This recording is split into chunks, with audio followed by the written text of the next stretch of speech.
Now, the greatest radio shows of all time. Suspense. The Shadow Node. Washington calling David Harding, Counter Spy. Classic radio theater. The Great Gildersleeve. Fibber McGee and Molly. Dragnet. Gunsmoke. The Lone Ranger. Now, step back into a time machine with your host, Wyatt Cox. Good evening, friends of the Inner Sanctum. On our final week of classic radio theater with Wyatt Cox on this Monday, how appropriate is it to have the final episode of the Fred Allen Show from 74 years ago, June 26, 1949, Fred's last radio show with some amazing guests, and we'll just kind of let those introduced when they happen.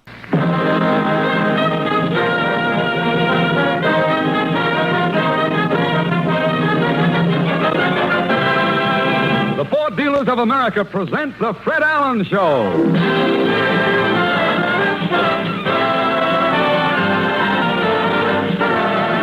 The Fred Allen Show with Fred's guests Jack Benny and Henry Morgan, Fulton Hopper, Minerva Pius, Peter Donald, Parker Finley, the DeMarco Sisters, and Al Goodman and his orchestra.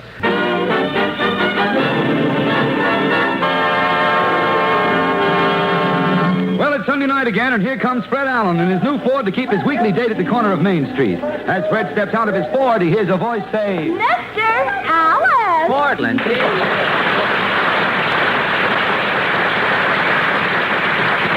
Portland, have you been waiting long? Oh, I've been looking at the pictures outside the newsreel theater. Oh, really? What's new in the newsreels this week? The Gregory Pecks had another boy. Yeah? They have 3 boys now. 3 little pecks, eh?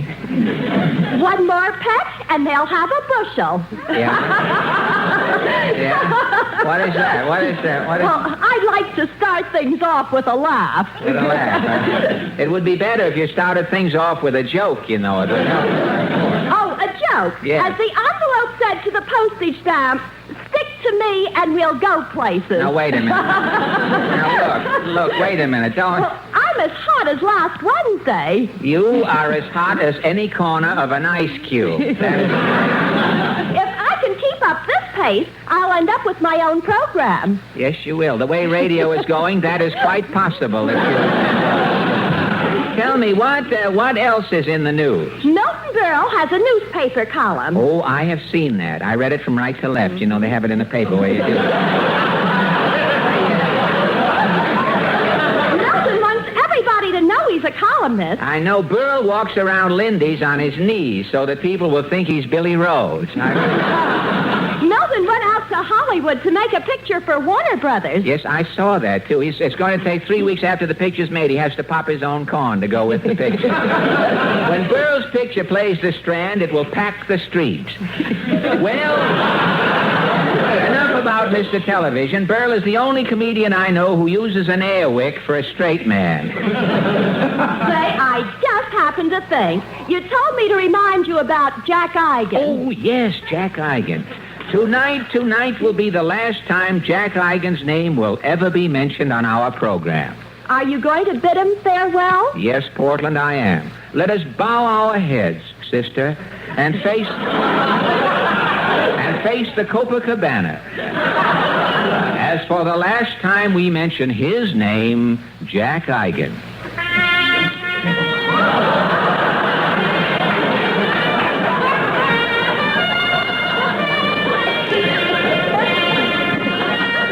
Well, Portland, there's nothing more to say. I think I'll pick up my paper. May I come along? Sure, let's take a walk down Main Street.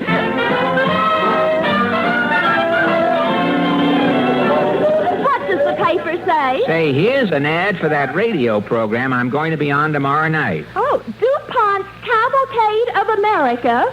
The Life of Sue Chan. You know, he owns the House of Chan, and I'm going to interview him on the program. It'll be very interesting, my dialect and his blending that way. It'll come out. Say, here's an item. Look at this. As the first day of summer arrived this past week, millions of Americans started planning their vacation. Do you think most people really plan their vacation? Who knows? Let's ask some people as we're walking down Main Street. This man coming along with the live frogs on his smoking jacket. Pardon me, sir. Well, say Claghorn's a name, Senator Claghorn, that is. Well, Senator... If you're telling forth, ain't no gypsy to me. But, Now, don't hold me up, son. I'm busier than a man with St. Vitus dance trying to put on his long underwear. You're busy? Yeah, I'm heading a committee in Washington to track down them 5%ers. Oh, the 5%ers. Have you trapped any of those 5%ers, Senator? Well, I got my eye on one little wassup. Yeah? He's got a second-hand hearing device. He's still pretty deep. And he's a 5%er? Yeah, the Navy ordered 200 boats. 200 boats. This little deep scissor bill thought to said goats. You mean the Navy ended up with 200 goats? With them goats loose in the Navy, son, today it ain't safe to be a rear admiral. Well, you sure have plenty of problems, Senator. Yeah, I'm keeping my eye on them red investigations. Say, do you think, confidentially, Senator, do you think communism is spreading, do you? It sure is, son. Them communists is heading for plenty of trouble. Trouble? Russia's taking over China. Where does the trouble come in? Them Russians are bringing borscht into China. Borscht? Son, when a Chinaman tries to lift that wet potato out of his borscht with chopsticks, there's going to be trouble. Tell me, Senator, do you think most people plan their vacations? Americans have been planning the same vacations for generations. Really? Everybody in America finally gets to Europe. Finally gets to Europe, eh? Every year, our civilians go over there for pleasure. Every year? And every 20 years, our Army goes over there on business. Come on,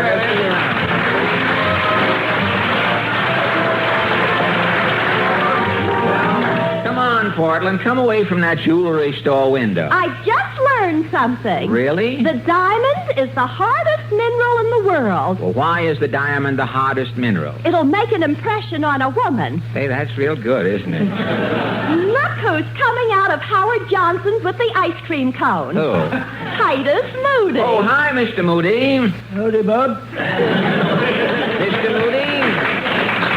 Mr. Moody, do you think most people plan their summer vacations? Why, it seems to me everybody spends their summers driving around in automobiles. You are in a position to know this? I'd say so. You would, really? Yeah, I run a roadside stand for motorists. Really? What do you sell? My sign says, genuine farm eggs, strictly fresh. Well, how many chickens do you have? I don't have none.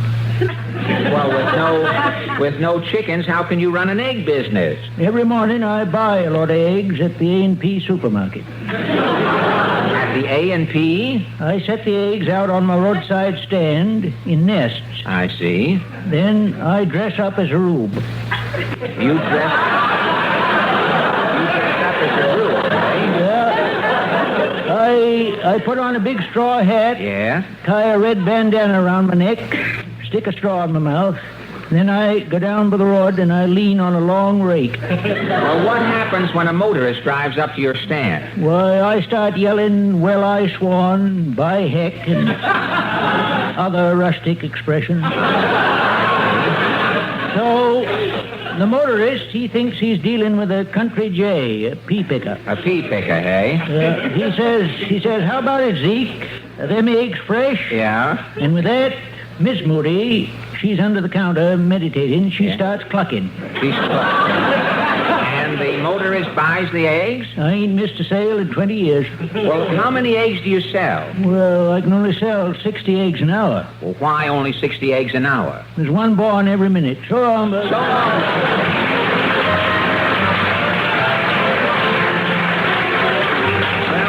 Portland, let's cross over here. Look who's turning the corner. Mrs. Nussbaum. Mrs. Nussbaum, do you think most people plan their vacations? Not me. In the summer, it's too hot for taking vacations. Too hot, you say? Last year at Far Rockaway, my little puppy, a water spaniel, is percolating to death. Oh. You lost your dog? Well, what did you do? To my puppy, I'm dedicating a poem. Oh, really? What is it called? A puppy on a hot day I wouldn't want to be.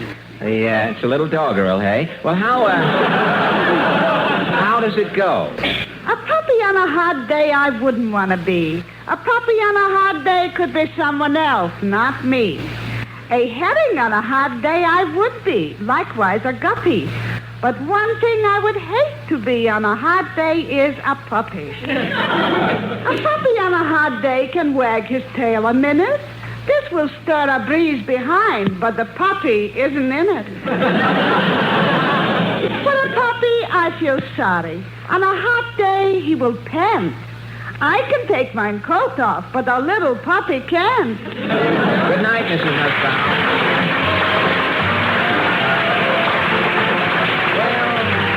Well, Portland, walking down Main Street is like reading a dull book. It's good to come to the end. You haven't found out anything about people planning their vacations, have you? Well, I tell you, I'll try one more passerby. This little man coming along with the horseshoe crab for a tie pin. Hi, chum.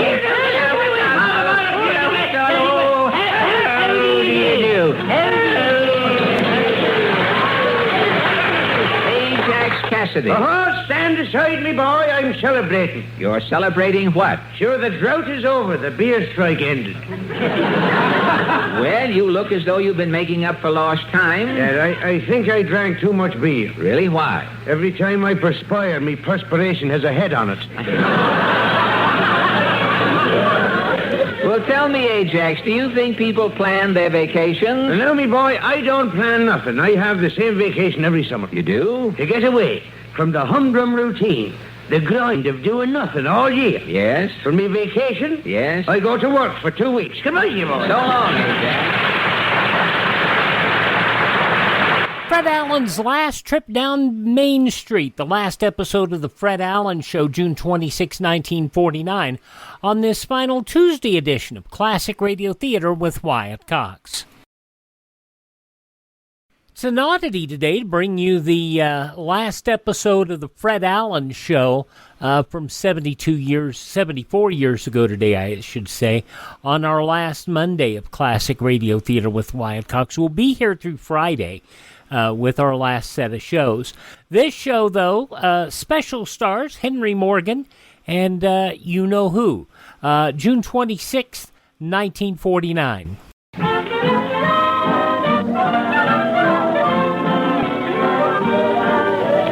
Gosh, it sure is hot out tonight, Portland. I think I'll stop in the drugstore and get a frozen frosted. A frozen frosted. Ought to go good now. Well, I'll see you later then. Good night. Good night, Portland. Sunshine.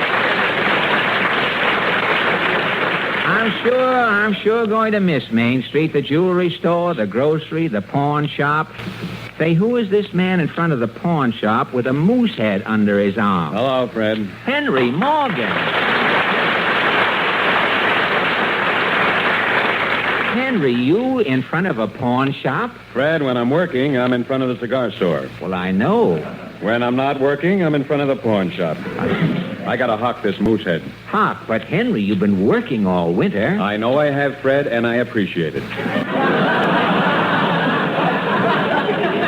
And, Henry, I just read that you're going back on the air replacing Duffy's Tavern. Yeah, but that doesn't start until July 6th. But, Henry, what did you do with all... You worked all winter. What did you do with all your money? Well, I got tired sitting around on the bare floor of the apartment, so I bought a rug and some furniture on the installment plan. I see. First week I was out of work. To make the payments on the furniture, I had to borrow $300 from a loan company. Uh-huh.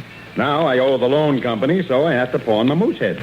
Well, Henry, confidentially, that is a pretty mangy-looking moose head you have there. Fred, please, if it weren't for this moose head, I wouldn't be alive, out of work, and owing $300 today. You mean the moose saved your life? Yes, Fred, it did. Last winter, I went hunting up in Canada. Yes? Got lost in the woods. For 12 days, I had nothing to eat. Gosh.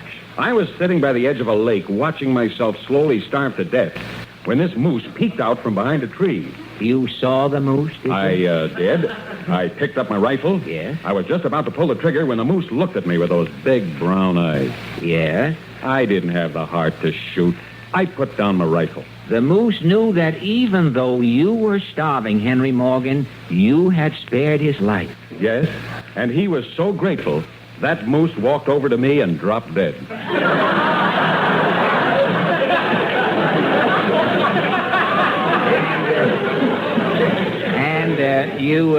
You ate the moose? I tried to eat him, Fred, but I couldn't look into those big brown eyes. No. So I went around where the moose couldn't see me. And you ate your fill? Took me 3 days. And when you finished? Well, there was nothing left but the moose head. Fred, this moose head is my dearest friend. In fact, it's my only friend. Well, Henry, if this moose head means so much to you, why pawn it? Well, Fred, I gotta raise $300. $300. If I don't pay the Mohawk Loan Company by 4 o'clock, I'll lose my furniture. Well, who owns this Mohawk Loan Company? I don't know who the chiseler is, Fred. Yeah? But he wants his $300 by 4 o'clock today. Just this morning in the mail, I got a postcard showing a man sitting in the electric chair. Underneath, it said, "Don't let this happen to you. Pay your loan to Mohawk." Henry, you have got to get $300. But where? I think I know where, Henry. Follow me.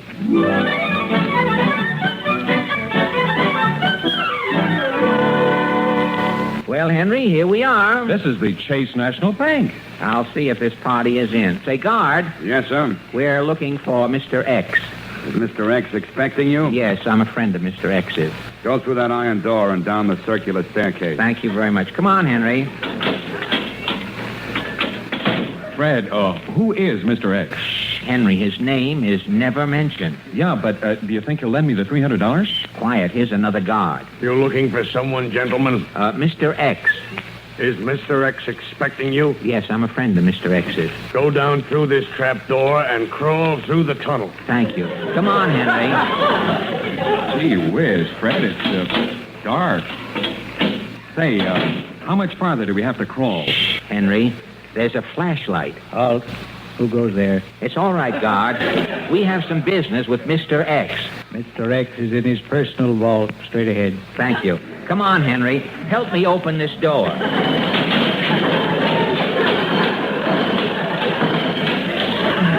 Gee whiz.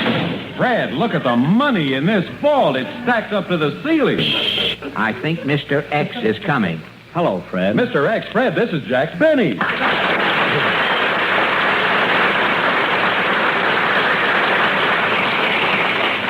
Well, Mr. X? You can call me Jack, Fred. I like to keep everything informal around the vault. Oh, well, thank you, Jack. I hope we're not interrupting. No, it's all right, Fred. A little rest will do me good.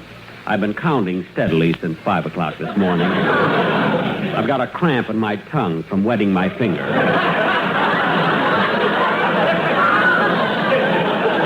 Jack, meet a friend of mine. I'm Henry Morgan. Morgan? Are you one of J.P.'s nephews? No, I am not related to J.P. Morgan. You're not? No. Oh. Well, Fred, what's new?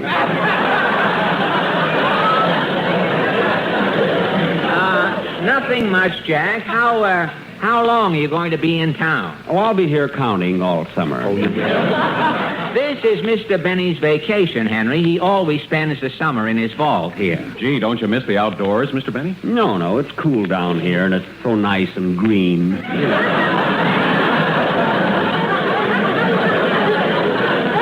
you know something? I wouldn't mind spending a summer down here myself. Mr. Morgan, is this the first time you've ever been in a vault? This is the first time I've ever been in a bank. You don't believe in banks? Banks don't believe in me. Jack, why don't you show Henry around your vault? I'll be glad to, but before we start, Mr. Morgan, I have to take a few precautions. Precautions? Yes. First, I'll have to examine the bottom of your shoes. For what? Chewing gum.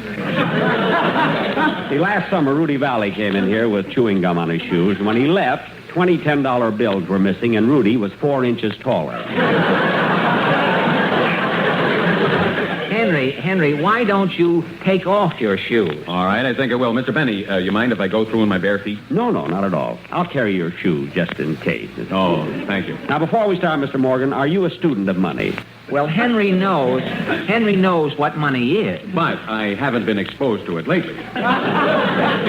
Well, I generally give this talk with a pointer. Well, do the best you can. All right, I'll use one of my fingers. A long finger would be helpful. Now, Mr. Morgan, over here are my 5s, here are my 10s, here are my 20s, and this stack here is Confederate money. Jack, what are you doing saving Confederate money? Well, if the South ever comes back, brother, I'll be the John D. Rockefeller of Atlanta.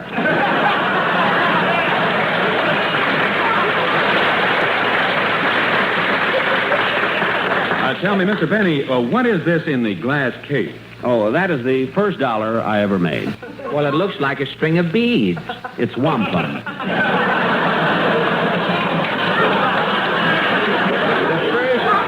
The first dollar you ever made was wampum? Yes.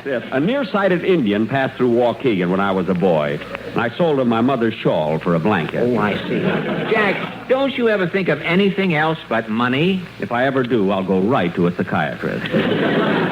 From 74 years ago, June 26, 1949, The Fred Allen Show on this final Monday edition of Classic Radio Theater with Wyatt Cox. The conclusion follows these messages from your favorite radio station.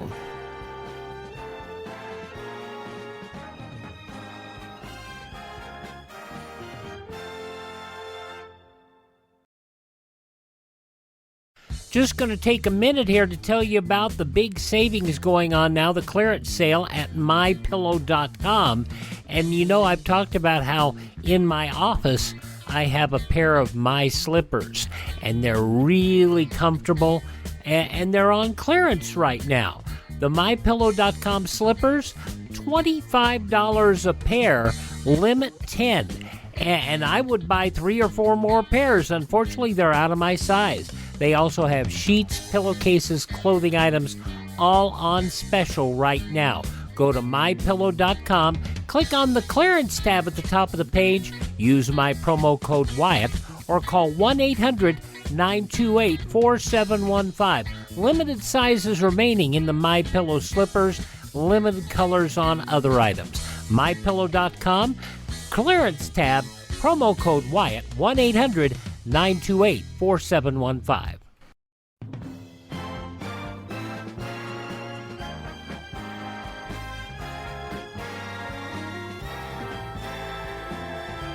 Now on Classic Radio Theater with Wyatt Cox, the conclusion of the final Fred Allen Show with Jack Benny and Henry Morgan, June 26, 1949. Tell me, when did you first think of money, Mr. Benny? The day I was born, I was a bottle baby. I know, but a lot of babies were bottle babies. Well, I was the first baby that ever got a nickel back on the bottle.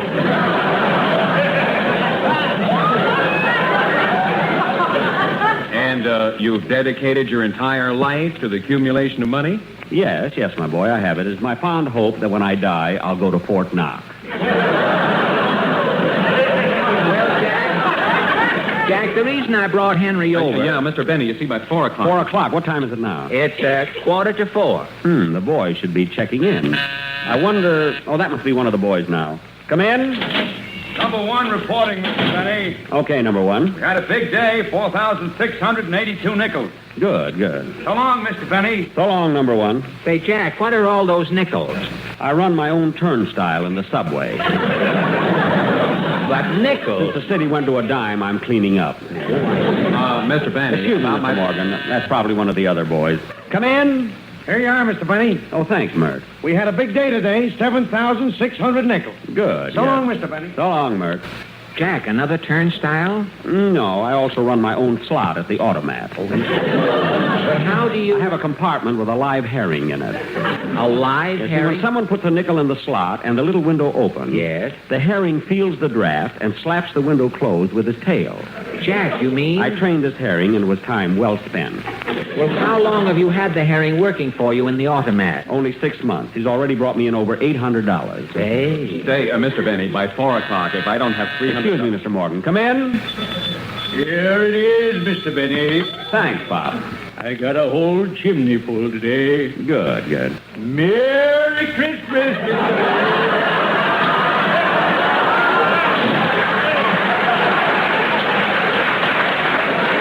Merry Christmas, Bob. Say, Jack, what is that Santa Claus doing in here? Why, he works for me, Fred. A Santa Claus working in June? It's for people who do their Christmas shopping very early. Mr. Benny, the reason that I'm here, you yes, see, Jack, look, Henry has to borrow $300 by 4 o'clock, or some shyster with a loan company will take his furniture and his moose head. Yes, Mr. Benny, see, we thought that maybe you would... $300. I'm a good risk, Mr. Benny. I've been working all winter. Yes. You worked all winter and you're broke? I'm flatter than something that's been stepped on. Mr. Morgan, this is rather a personal question, but what do you do with your money? I spend it. I see your problem already. How do you spend your money? Well, after a hard day's work, I generally go into a bar for a cocktail. Yes? I buy drinks for everybody, and then we go to dinner. We? After buying a few drinks, I suddenly acquire a crowd of friends. And you buy everybody dinner? Well, if I bring guests in to eat, I have to pick up the check, don't I? I've heard of it being done.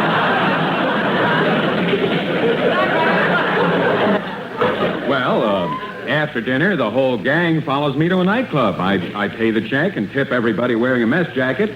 Always end up broke. That's why I need $300.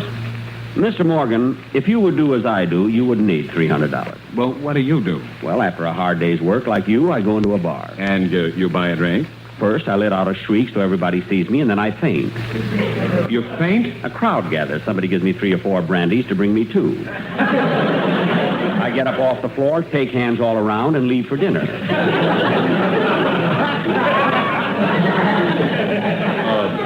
Do you eat alone, Mr. Benny? No, I usually find a group of friends at a table, and I sit with them. Who pays for the dinner? Well, all during the meal, I keep feeling my pat of butter. You keep feeling your butter? Yes. When it comes time to pay, I reach for the check. While my hand is slipping around, somebody else picks it up. I'd like to know something. After dinner, do you go out to a nightclub? Always. I order champagne for everybody. Then just before the floor show finishes, I swallow 4 sleeping pills fast. 4 sleeping pills? Yes. I don't know how the party ends up or who pays the check. I just wake up in bed the next day well rested. You see, Henry, Mr. Benny really knows how to live. And nobody ever made me this cheap on my own program.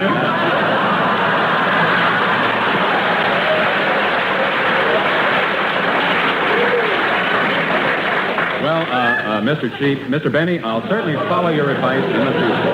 There's just one more thing. Yes, Mr. Morgan. Can you let me have $300? Yes, Jack. Henry has to have $300 by 4 o'clock. 4 o'clock? Why, it's 5 after 4 now. Excuse me, that's the phone. I'll answer it in the booth.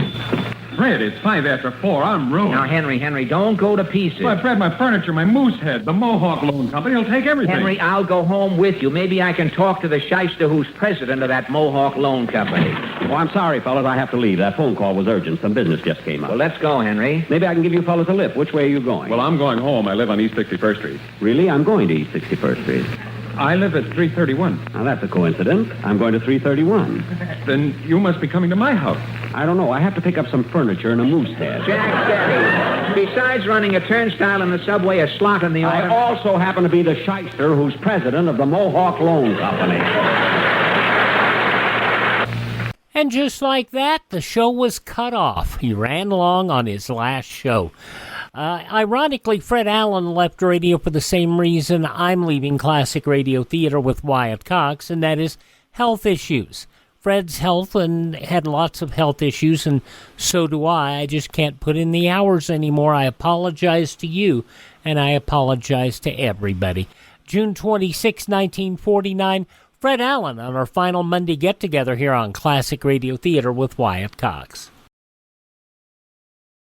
Now on Classic Radio Theater with Wyatt Cox, time for another episode of yours truly, Johnny Dollar. This is part 2 of the 5-part story, The Longshot Matter. This was originally broadcast June 26, 1956. From Hollywood, it's time now for... Johnny Dollar. Lieutenant Barry here. Oh, hi, Lieutenant. You're stepping on toes, Johnny boy. Who's now? Dr. Victor Palmquist. Here you had a chat with him. Just how do you chat with a clam? Whatever it was, he was very unhappy about it. He called you? Yeah, very snide, too. Said if we had any more questions, to leave him alone and call his lawyers, and to keep unauthorized people away from him. Meaning me? Meaning you. Well, what's he worried about? You've already got his wife's killer in jail, haven't you? Everybody buys that but you, Johnny. You said it before. I'm a hard sale. Meet me for lunch. I'll try to sell you.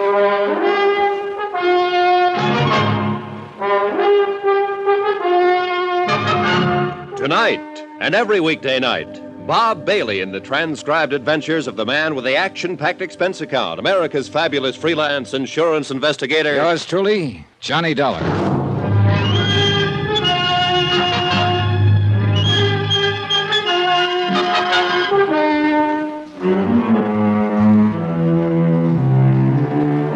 From Special Investigator Johnny Dollar, location Los Angeles, California, to National Underwriters Association, 1180 River Road, Hartford, Connecticut.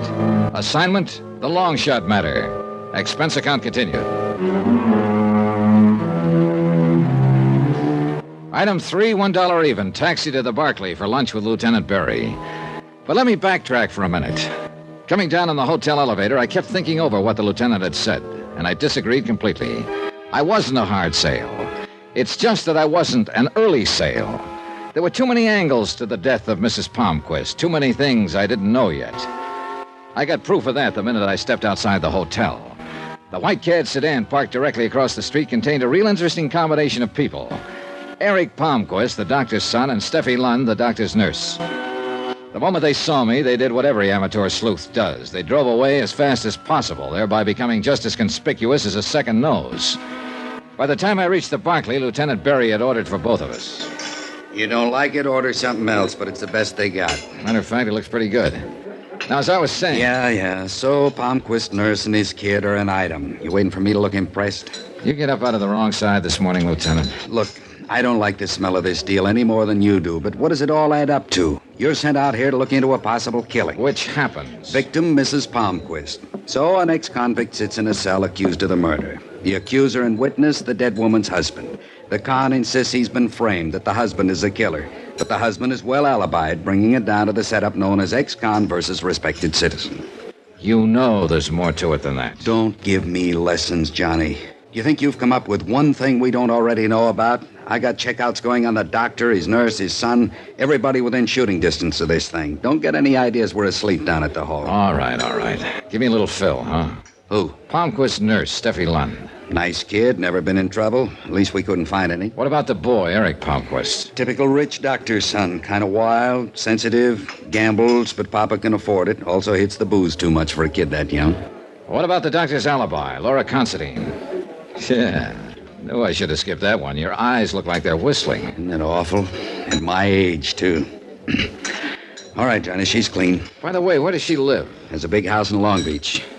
Why? No doctors there? It's still a free country. I know people whose doctors live in Patterson, New Jersey. Point. Oh, almost forgot. I got the lab report on that anonymous note that started this thing. Anything? Untraceable. No prints, cheap paper that can be bought anywhere. And the letters were cut from a dozen different magazines. Didn't tell us a thing. What do you mean it didn't? What?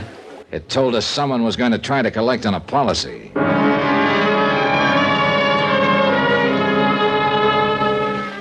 We knocked it around a little while longer, getting no place in particular. Then suddenly I was being paged for a telephone call. Barry's raised eyebrows were eloquent. They made me feel like one of those would-be movie stars who have themselves paged in the Brown Derby so that other would-be stars will know they're there. I had a funny notion about who might be calling, so I told the waiter I'd take it in the booth out front and left Lieutenant Berry by himself. Johnny Dollar. Mr. Dollar, I'm so glad I found you. Oh? This is Steffi Lund, Dr. Palmquist's nurse. Well, the day's picking up. I'm sorry. I hope I didn't interrupt your lunch. You see, I called your hotel and they told me where you'd gone. I'm sorry. Well, don't apologize, Steffi. A working girl who drives around in a beautiful white Cadillac doesn't have to, you know. I'll explain about that. Why should you owe me any explanation? Please, Mr. Dollar, I've got to see you right away. It's terribly important. Mr. Dollar. Where are you? I'm at Dr. Palmquist's office. Can you come here now, right away? Okay, I'll be right over. And please, don't bring anyone along with you, will you? However you want it, you're calling the shots. Oh, thank you. And hurry, please.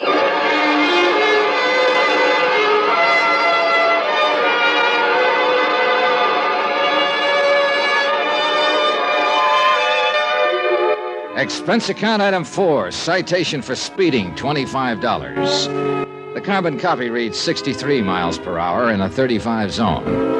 You ever tried to talk an LA-type cop out of a ticket? It's ridiculous. He's always a big, good-looking guy who listens seriously while you alibi, but never stops writing. Then he smiles, calls you sir, and hands you the ticket. I couldn't beef about it, though. 2 reasons. 1, I deserved it. And 2, if I hadn't been stopped, I'd never have realized I was being tailed. Because the tail knew what he was doing. A heavy-set, thuggy-looking fellow in a black 51 sedan. He circled the block twice while I was getting the ticket. Was right back on me as I started out again. He was still there as I pulled up in front of Dr. Palmquist's office. But he was smart enough to ride on by without even looking at me. I waited to see if he'd come around the block again. He didn't.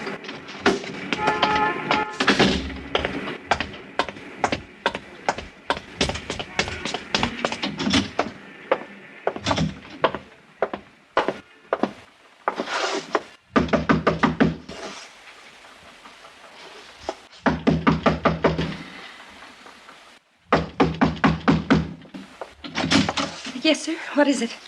What? What do you want? Well, now, that's a switch. When you called me a few minutes ago, you said... No, you're mistaken.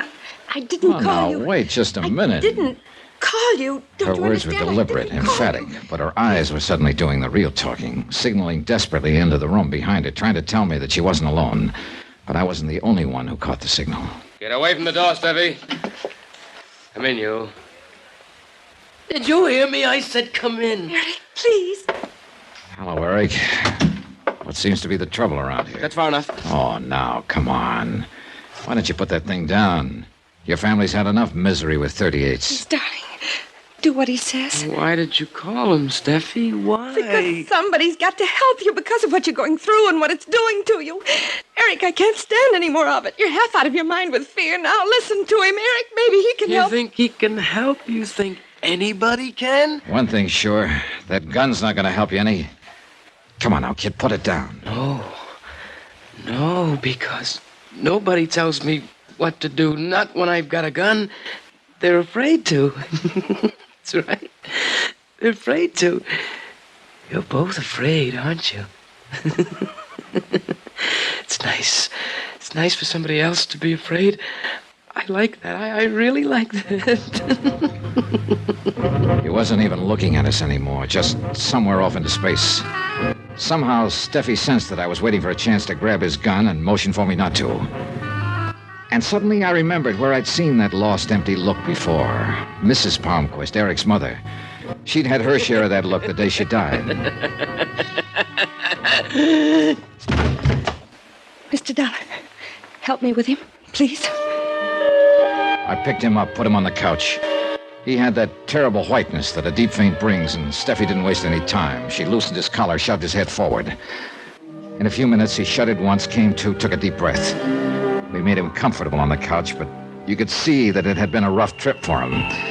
He was conscious, but he didn't have the strength to open his eyes. Steffi just stared at him. He'll be all right now. What's wrong with him, Steffi? Why that thing that just happened? You want the technical name? Circulatory lability. Sound impressive? Talk layman, huh? A form of extreme hypertension. Nerves. Enough to make him faint like that from anger, from fear. It's a lovely thing for a man to go through, isn't it? Well, that calls for a different kind of medicine, doesn't it? Analysis with a psychiatrist. He's in it now. Only with Eric, it's going to take a long time. Maybe a very long time. But a kid like that, how? Why? Fear. Overpowering, petrifying fear. Of what? His father. Of Dr. Palmquist? Yes. The nice Dr. Palmquist. The gentle, quiet healer. My employer. My father-in-law. You and Eric are married? Tijuana 6 weeks ago. Eric is 25 years old, Mr. Dollar, and he's so afraid of his father we're still keeping the marriage a secret. Why, Steffi? Why is he so afraid of Palmquist? His analyst hasn't been able to get through to that. You expect me to? Well, somebody better. Why did you say that? Because he waved that gun around very convincingly for a scared kid. He never would have fired. Don't you understand? He's so frightened he couldn't have made himself do it. I hope you're right.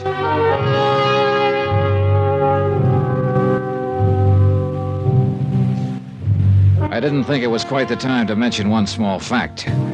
That if Eric Palmquist was incapable of pulling a trigger, it might turn out to be a very good thing for him. As the sole beneficiary of his mother's will, he would soon have $100,000 in a nice, tidy lump. And if he really was afraid of his father, a piece of money like that could take him a long, long way from the parental fold. In fact, no matter which way you turned, you couldn't get away from the logic that Eric Palmquist might be regarded by some parties as a first-class suspect in the death of his mother.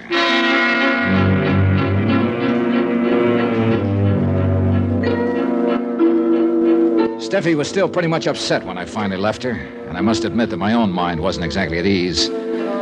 Hoping that the fresh air would help to clear my thoughts, I took my time driving back, and it must have been nearly an hour later when I pulled into the subterranean garage of my hotel. I guess I was thinking too hard about what had just happened. In any case, I wasn't quick enough. Just as I passed one of the garage's big concrete pillars, a figure stepped out from behind it, brought the business end of a Colt banging down on my head. The ground climbed up and got me, but not before I had a look at him. My heavy-set, thuggy-looking friend who tailed me earlier in the day. He could talk, too. You're in the wrong town, punk. Take the hint. I took the hint. I passed out.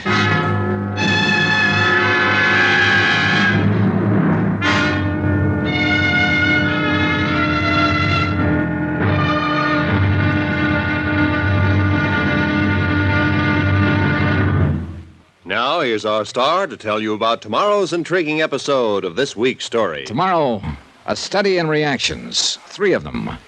One by a man who should know, one by a man who doesn't, and another by a bullet. Join us, won't you? Yours truly, Johnny Dollar.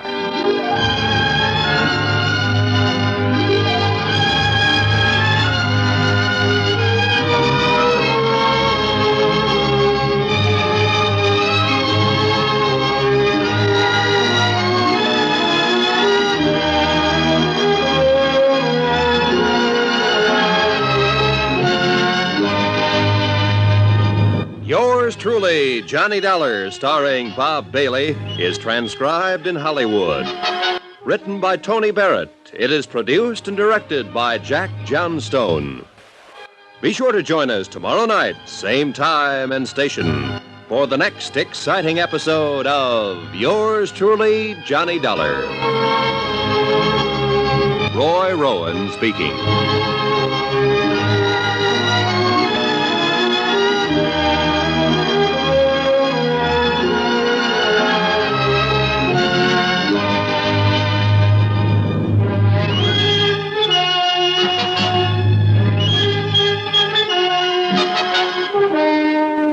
June 27th, 1956, yours truly, Johnny Dollar. Thank this station and support their advertisers, and thank you for joining us. Classic Radio Theater with Wyatt Cox on your favorite radio station.